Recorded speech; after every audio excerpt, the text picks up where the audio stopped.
Hi YouTubers. So ఇవాళ నేను chicken curry చేయబోతున్నాను. సో ఇది నా స్టైల్లో, ఒక్కసారి చూడండి. So chicken curry common, but ఒక్కసారి ఇలా ట్రై చేయండి, చాలా బాగుంటుంది. సో చికెన్ని మ్యారినేట్ చేసేసాను నేను, ఒక 1 అవర్ అట్లా పక్కన పెట్టేసేయండి. సో గాయ్స్, సో ఈ వీడియో అనేది చికెన్ లవర్స్ కోసం, చికెన్ అంటే పిచ్చి ప్రాణం అనే వాళ్ళకి వీడియో ఖచ్చితంగా నచ్చుతుంది. సో ఒక్కసారి ట్రై చేయండి నా స్టైల్లో చికెన్ కర్రీ, అండ్ కామెంట్ చేయండి ఎలా వచ్చింది అనేది. ఆ తర్వాత మనం ఆనియన్స్ అనేది ఇట్లా రోస్ట్ చేసుకుంటున్నాము ఆయిల్లో, కొంచెం బ్రౌనిష్ కలర్ చేంజ్ అయ్యేదాకా రోస్ట్ చేసుకొని తర్వాత పక్కన పెట్టేసుకోవాలి. సో గైస్, నెక్స్ట్ ఏంటంటే కొన్ని కాజు మనము రోస్ట్ చేసుకోవాలి ఆయిల్లో, అండ్ ఆనియన్స్ రోస్ట్ చేసుకొని పెట్టుకున్నాం కదా, అవి రెండు మనం మిక్సీ పట్టేసుకోవాలి. గైస్, ఇక్కడ టమాటోస్ కూడా నేను పేస్ట్ చేసుకొని పెట్టుకున్నాను. సో బాగుంటుంది ఇలా పేస్ట్ చేసుకొని మంచిగా కర్రీ చేసుకుంటే. ఏ కర్రీ అయినా సూపర్ అంటే సూపర్ టేస్టీగా ఉంటుంది. టైం ఉంటేనే, ఒకళ్ళు టైం ఓపిక ఉంటే ఇలా చేసుకొని తినండి, చాలా బాగుంటుంది. ఫుడ్ కోసం ఆ మాత్రమైనా కేటాయించాలి టైము.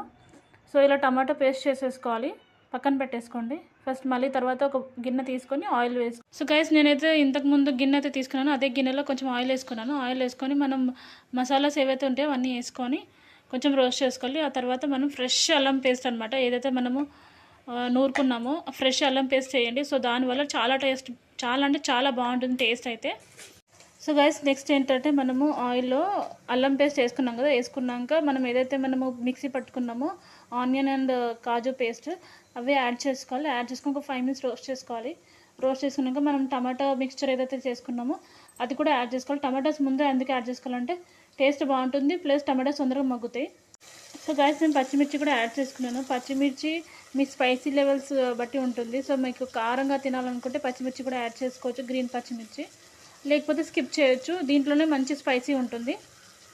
సో ఇప్పుడు టమాటోస్ అవన్నీ మగ్గినాయి కదా, మగ్గినాక మనము దీంట్లో పసుపు వేసుకొని ఒక 2 minutes అట్లా రోస్ట్ చేసుకోవాలి దాంట్లోని ఆయిల్లో. గైస్, నెక్స్ట్ ఏమంటే మనము చికెన్ వేసుకోవాలి. మనం మిక్స్ చేసుకుని మనం మ్యారినేట్ చేసుకుని పెట్టుకున్నాం కదా, సో ఆ చికెన్ యాడ్ చేసుకోవాలి.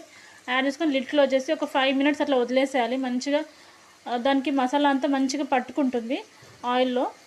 గైస్, ఈ స్టేజ్లో మనం కర్డ్ యాడ్ చేసుకుంటే యాడ్ చేసుకోవచ్చు, లేకపోతే స్కిప్ చేసుకోవచ్చు. సో నేనైతే కొంచెం కర్డ్ యాడ్ చేసుకుంటున్నాను. సో గైస్, కర్డ్ యాడ్ చేసుకొని కొంచెం వాటర్ యాడ్ చేసుకొని లిడ్లో వచ్చేసి ఒక 15 minutes వదిలేసండి, కుక్ అయిపోతుంది మనకి చికెన్ కర్రీ అనేది. సో గైస్, మన చికెన్ కర్రీ అనేది రెడీ అయిపోయింది, చూసారా. లాస్ట్లో గరం మసాలా యాడ్ చేసుకుంటే సరిపోతుంది. సూపర్ అంటే సూపర్ ఉంటుంది. రోటీలో కానీ ఫుల్కాలో కానీ మంచిగా ఉంటుంది. టేస్ట్ అయితే చాలా బాగుంటుంది. ఒకసారి ట్రై చేయండి, నచ్చితే లైక్ చేయండి, అండ్ ఒకసారి ట్రై చేసి నాకు కామెంట్ చేయండి ఎలా వచ్చింది.